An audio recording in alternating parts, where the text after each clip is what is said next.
For some background, this happened yesterday. I'm a teenage cashier working at a regional, privately owned grocery store, and this is about my 5th week working here. I'm still kind of learning the ropes, but mostly everything is down pat. So, yesterday, I got to work for a 4.5-hour shift. Not that bad. And hey, my supervisors tell me I get to be on an express lane, hooray. The one that I'm on is specifically 15 items or less, and that express lane sign is turned on with a separate switch from the one that turns on the sign for the number of my register. So, for the first half of my shift, I'm doing just fine. Then, I get to go on a 15-minute break. When I get back, I sign back into my till, put back on my light, but when my next customer comes, she has a cart with what looks like 30-ish items. I ask her, "Hey there, is that 15 items or less?" She looks pretty bewildered, and says, "Oh, I didn't think that this was." Then, I see that my express light isn't on. Whoops, my mistake. I tell her as such, apologize and ring her up anyways. Right after I turn my express light back on, however, my next customer and her daughter come into line behind customer 1, and have a full cart with what must have been $300 worth of groceries. I ask her if she has 15 items or less, and she clearly doesn't, but she doesn't respond. After I finish with customer 1, the customer with the large order comes up, starts putting stuff on the belt, and as much as I try to explain things to her, she doesn't seem to want to listen. I know she knows the language, however, as her and her daughter are chatting it up constantly. So, here I am, cashier in the express lane, ringing up a $300 order for a customer who seemingly doesn't care, and who is holding up 4 customers who actually deserve the line behind her. When I finally finish her transaction, I tell her her total, and she pulls out a checkbook. We never get checks anymore. Total waste of our customers' time. Leaves without saying a word to me. I try to apologize vehemently to the customers she held up, and luckily they understood. Still, I guess this is what retail is like. I work at a Danish plus-size clothing store named Nana XL. As the name proclaims, this store is only for XL people, sizes XL 5XL. I myself is a 2XL, so I consider myself fat. Well, this thin old lady comes in and complains that she can't fit the clothes, and I explain the brand. This is roughly the conversation that followed. Me, I'm sorry but you have to look somewhere else. Have a nice day. Lady, goes away for a minute and then comes back. Lady, you are probably gonna be mad when I say this. Me, thanks, then don't say it. Lady. But I don't understand how people can let themselves get so big. Me, well, there are many reasons why someone is fat and most people hate it. It's often because of mental health, money issues, or because they sit down too much at their job. Lady, I have always been small, and even when I was a child people always commented on how small I was. And I'm very vain, so I like to take care of my look. Don't you want to do that? Me, thanks. Did she just call me ugly and brag at the same time? Me, fat people can be beautiful too. Lady, in the war there were no fat people.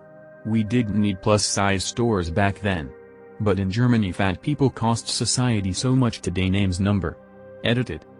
Me, internal facepalm. Me, is there anything I can help you with?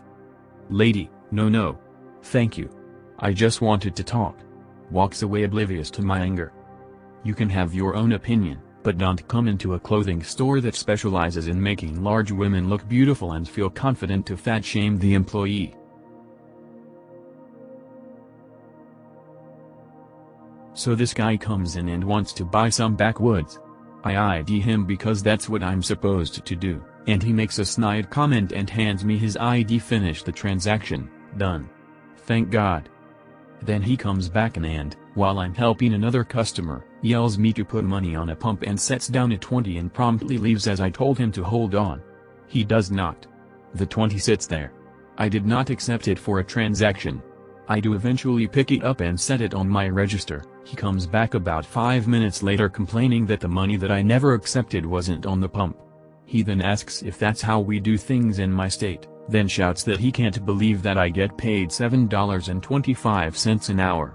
I mean, I can't believe that either, but that's because my pay stubs tell me I make more than that, as minimum for my state is 12 and change.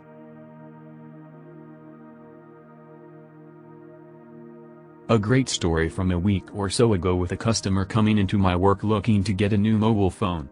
Key thing to understand is that our state is in lockdown, so the door to the shop is always locked as per the agreement to allow us to still operate in some form.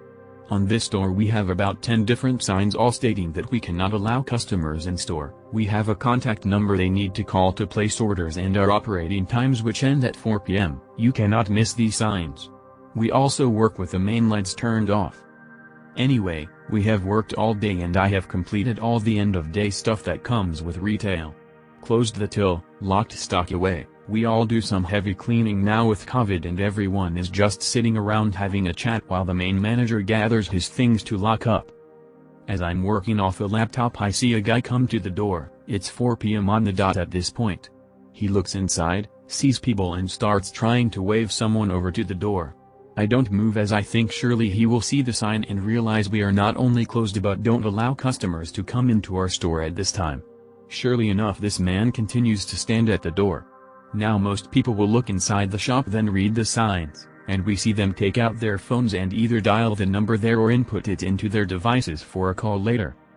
Realizing this guy isn't leaving I head over to the door and the following happens. Me, hey mate, we're closed. There are some contact numbers on the signs for the 24/7 sales team if you want to hit them up. Customer, I need a new phone. Me, alright, as I said we are closed. Try the 24/7 sales team. Customer, what time did you close? Me, 4 p.m. today. I know it's earlier than usual but with lockdown that's the go, mate. Customer, it's only 4:01? Now at this point I was floored. He showed me his current phone and stated that it was only 4:01 like this was supposed to be a great reveal and convince us to do his order. I informed him that 4:01 is in fact still after 4 p.m. and we would be going home any minute. After he swore a little but he asked what else he could do. I told him I was going home but he could try the 24/7 number I suggested when he first arrived. In my teens and early 20s I worked for a supermarket. Unfortunately I had to deal with my fair share of Karens and Kevins, male entitled people. I was just talking to a friend reminiscing about the past when this story came up. And #X200B. At my supermarket we occasionally sold books, not many but sometimes. This time it was the 5th book from the Harry Potter series. People could pre-order it and we would put those books in a bag with the name and information on it. People could pre-order it until 4 weeks before release date. We had huge posters saying this and me and a colleague even made banners covering those with the text pre-order not possible anymore. We had separate displays for the not pre-ordered books. Oh, and they could only get the books at the service counter. We had 2 locked drawers with all the pre-orders. Only shift supervisors and managers had a key. I had the delight to work the opening shift the day of release as the supervisor. Supermarket opened at 8:00. I was in the store by 7:30 to get the registers ready, give the other cashiers the rundown for this morning and telling them to prepare for the absolute crapstorm that was to come. Problems started at 7:30 when the manager tried to open the doors for me and some other cashiers. A lot of people had already gathered and they tried getting in. Manager doesn't take crap from anyone and managed to shout at the customers who were already there that they can't get their book without the registers being ready and people to man it. So we get everything ready, manager and I get the displays with the non-pre-ordered books ready to go. 8:00 arrives, door opens and a herd of customers swarm in. Chaos ensued around the displays and around my service counter. People yelling and screaming that they wanted their books, wanting to pay and basically push others aside. Holy crap. Manager came and I asked if he could find things like tickets with numbers so that we could deal with this in a somewhat orderly fashion. 3 hours later the displays were empty and about half of the pre-orders were gone. 3 hours of working non-stop to get people their book fix. Then the problem started. The displays were empty and the only books in our possession were pre-orders. Time limit on those were 3 days. Book could be picked up on X, Y, Z dates. Afterwards they would be sold. People who didn't pre-order and couldn't buy a book as we were out of stock started to throw hissy fits because no was apparently the wrong answer. It all came to a head when I had told another Karen near 452, no, and she tried to complain to my manager, who told her to cut the crap after explaining the situation to her again. This Karen then went to do her shopping. At the register she kept throwing me dirty looks and mumbling something. Then a regular customer comes in with her son to pick up her pre-order. She gives me her name and address, so I turn around, unlock the drawer, grab the book before locking the drawer again. Unfortunately for me, Karen had heard the customer asking for the book and came to take a closer look. Then Karen went full Karen mode. Convo went like this. Karen was screeching the entire time. Karen, why do you give her a book? You told me you were out of books. Me, this is a pre-order, we are out of the ones that weren't pre-ordered. Karen, liar that you are. I demand you give me that book now. I was here first. Me, the manager told you the same thing. This book is pre-ordered by this woman. You can't have this book unless she decides to part with it. Surprise, customer didn't do that. Karen continues to screech and curse while I complete the transaction. Then it happens.